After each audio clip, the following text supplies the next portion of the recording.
Doctor Yunus লন্ডনে তারেক রহমানের সাথে বৈঠকে বিষয়ে আপনার মতামত কিন্তু মূল আলোচনাতেই বলে দিছি, রোগ যখন ওষুধ তখনই দেই আমি, প্রশ্ন লাগে না। দুই ঠাকুর বসতেছে কই?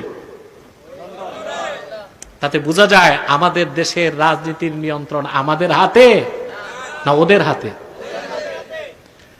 6 মাস আগে বলেছিলাম বাংলাদেশের রাজনীতির নিয়ন্ত্রণ আটলান্টিকের ওপারে, কিন্তু আপনারা বলবেন ব্রিটেন তো প্রশান্তের ওপারে। 24-এর 5ই আগস্টের পর দেশি বিদেশি চক্র বাংলাদেশে রোল প্লে করছে।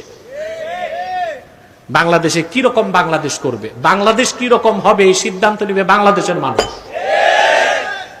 কিন্তু আমি আগেও বলেছি, আজও বলছি, বাংলাদেশের রাজনৈতিক নিয়ন্ত্রণ বাংলাদেশিদের হাতে নাই।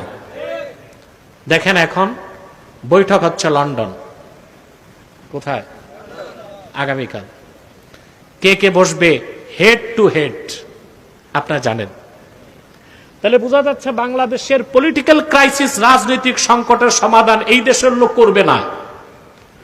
200 বছর যে ব্রিটিশ নির্যাতন নিপীড়ন করে বিলিয়ন বিলিয়ন ডলারের সম্পদ চুরি করে নিয়ে গিয়েছে, আজকে সমাধান তাদের কাছে।